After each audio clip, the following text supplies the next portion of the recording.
Okay. Okay. I'm going to go ahead and take my glasses off here. What I'm going to do is I'm going to do this live cast sort of giving my opinions as to what Christians can do in this post-Trump America, what we should be doing now. And really, spoiler alert, it's the same as to what we were doing before, hopefully spreading the gospel. But I wanted to give my take on things that we should be considering down the road. This live cast is not going to last long because I don't like doing these things. I think they're awkward to look at on TikTok, especially whenever the person's just staring into the camera reading comments. I'll try and read your comments to the best of my abilities. I have vision problems, so that prevents me from reading the small print. Now, this is screencast and screen recorded. I'm going to put this up on YouTube along with adding a link to my link tree, which you'll be able to find on my bio of all the stuff that I am going to go over. I'm going to try and do this at the same time, but I'm holding my phone, so that'll be a juggling act. Let's see if I can... Well, that's not going to work. Okay, I'll just do that afterwards. Okay, I'll add the link to my blog post along with the screencast video and all that stuff once things get started. So what we're looking at right now is we're looking at a post-Trump America. I know that's going to tick off a lot of people who may be joining us right now. I know it's going to tick off a lot of the patriots that may have started following me, and if you want to unfollow me, that's your prerogative. But we are, as of this recording, living in a post-Trump America. Now, what this means, and you've already read the news, that places like, or apps like Parler is taken down. Trump has been taken off of Twitter. So that means that we as Christians have to evolve a different way of doing things on social media. And I'm just going to go ahead and go right off the bat. I've seen a lot of people say that they're leaving Facebook, they're leaving Twitter, going to Parler, going to all these alternative different sites. And my thing to that is don't. Have those sites there as a backup should you eventually, and down the road, all of us Christians are going to get booted off of the main platforms, but have those sites there in backup for all the things that we're needing to say. Don't leave Facebook. Don't leave Twitter. Don't leave Snapchat, YouTube, TikTok, Instagram, any of that stuff. Because if we as Christians and as people who love America, if we leave, what voices are going to be left on the platform? They're going to be liberal voices or people who don't know history or who don't know the Bible, who don't know the stuff. Stay on the platforms, but do stuff like Parler, which is a Twitter alternative. Do stuff like MeWe, M-E-W-E. Some of you may have heard of it. Do stuff like that. That's a Facebook alternative. Do things like Library, lbry.tv. That is a YouTube alternative. Do the alternatives that are out there. Now, in searching for those alternatives, make sure that whenever you read the About section on these sites, make sure that you read and find out if they are decentralized blockchain websites, which Parler, MeWe, Library, they are. So find those sites. Christians, patriots, whoever's on here, you've got to tone down the stuff that you are putting out. It is making you a target. I have been on the platforms and I have been online since the late 90s and early 2000s, and I have not gotten pinched once for any of my content. Now I'm going to read to you an article from The Blaze. I'm going to read you what the CEO of Twitter has said that they are looking out for. Twitter has announced earlier that they could permanently shut down any accounts deemed solely dedicated to sharing QAnon content. Okay, so you can glean from that if you're sharing, and I'm sure that a lot of you aren't, but if you're sharing that type of garbage, and I'm going to call it garbage, QAnon is nothing but garbage. If you're sharing nothing but that, you've got a bullseye painted on your back. So what can you do if you have been sharing it, or other radical content and things like that?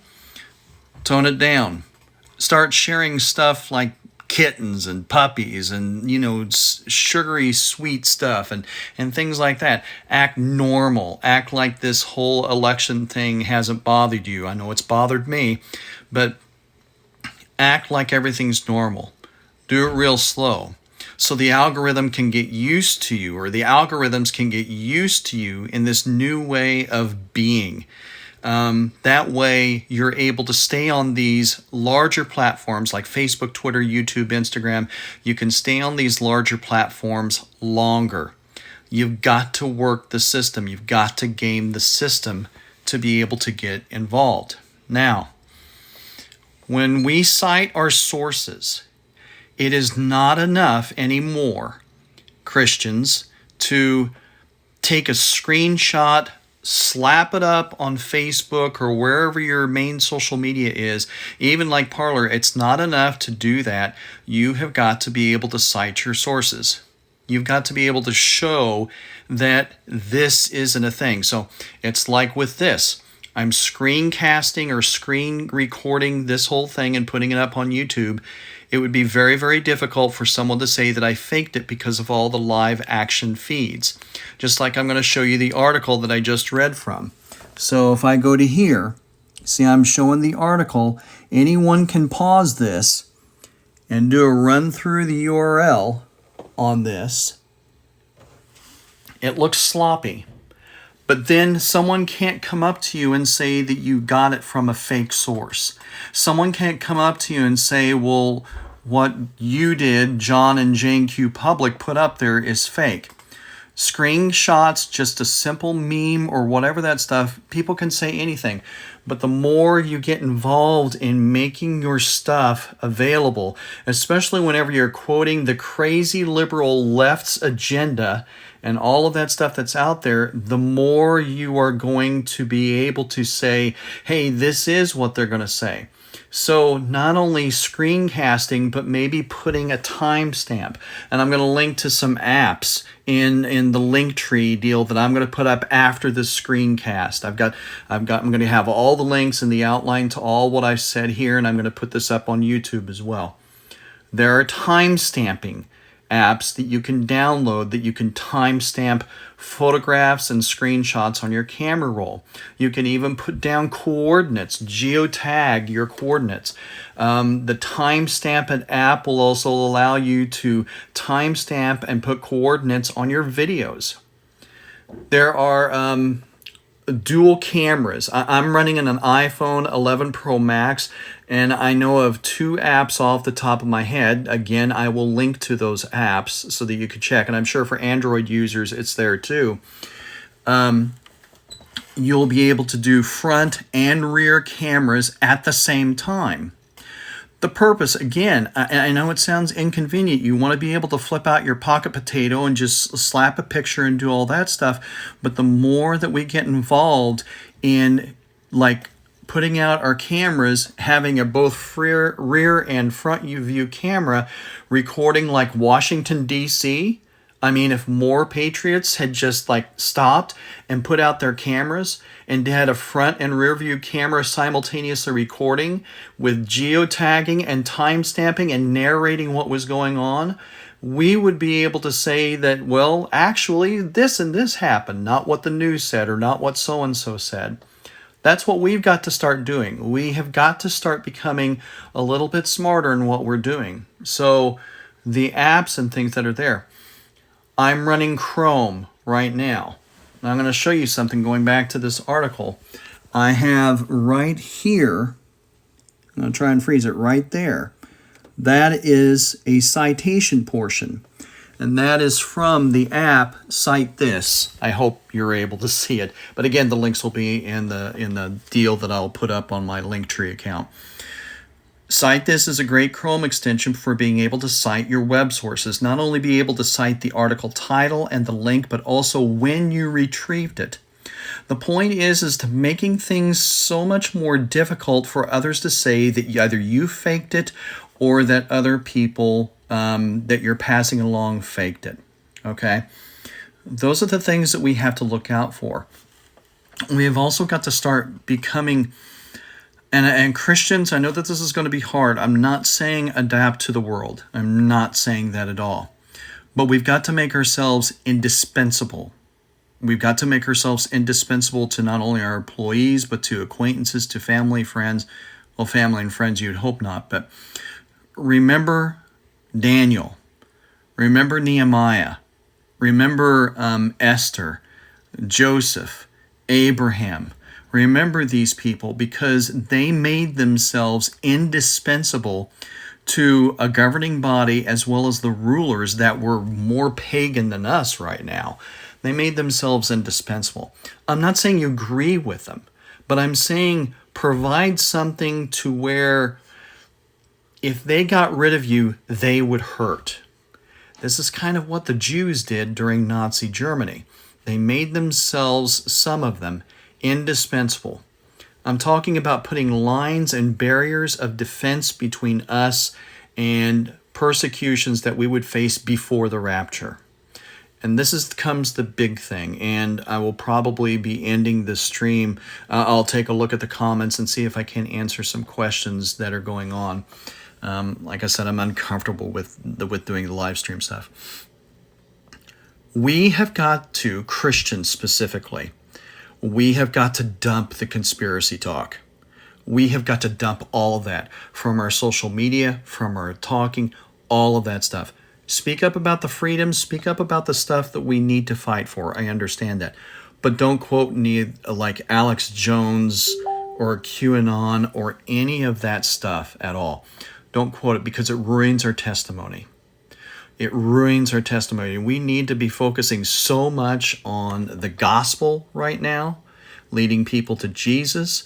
We need to use the Bible as our main source of reference because there is going to come a time, and I know that there are some people on here that may not agree with a pre-tribulation rapture, but it is scriptural. It has been around longer than the late 19th century. Our church fathers, I'm not talking Catholic fathers, I'm talking Peter, James, John, Paul, Paul, I'm talking they believed in it, they wrote about it, it is going to happen, and it could happen at any moment, and with things going the way that they are going, we could be seeing that occur very soon. So our primary focus, Christians, is the gospel, leading people to Jesus Christ, using Bible prophecy as a means to be able to tell people that there is an urgency. You don't have much time. A lot of people don't think about their own death. I mean, we could all die. I could die at the end of this live stream and whatever. I know I'd be going to heaven. But using prophecy and using the events of the day, using all of that stuff to be able to put forth the message that time is growing short, and it is growing short. So we need to, that being our primary message to all of the lost people. I love America. I really do. But Christians, America's not our home. You know, we have a heavenly home. That is our home. And if we hold on too tight to this world, that's whenever we get into an anxious nature, a fearful nature, anxiety, and we want to steer back into those conspiracy type of conversations and about the election. Election's done. Trump is out. Our home is in heaven because of Jesus, thankfully because of Jesus. And we need to focus our attention on the gospel. Okay, I'm going to take a look at some of the questions here. 1 second.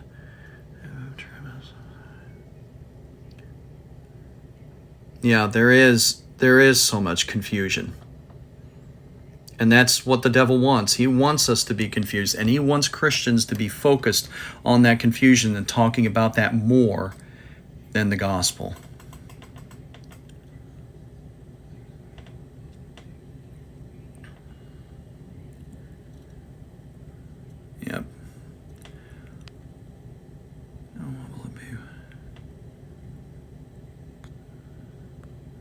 I'll stroll back through some of these comments, see if I can't pick up anything. Like I said, sorry if okay.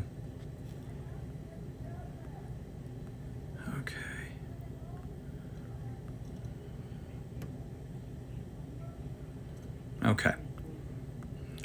Folks, I'm going to go ahead and wrap this up.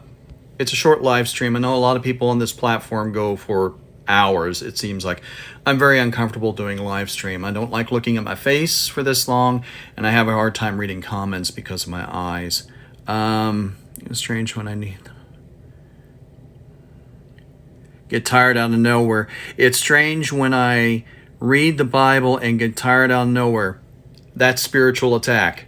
That's the enemy. I can tell you that from experience. That's a spiritual attack. Yeah. Don't let them get you tired. Power on through.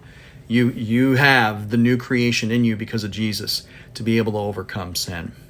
Okay, I'm going to bring this to a close. I thank you all for being here. I thank you all for, if you're following me, thank you so much. This channel has grown far beyond what I could ever hope. I thank you for your prayers and support. This will be on YouTube. I will put what I've just talked about and a little bit more on my link tree. So check back on my profile probably within 30 minutes because I got to upload this video. And yeah, check back, and God bless.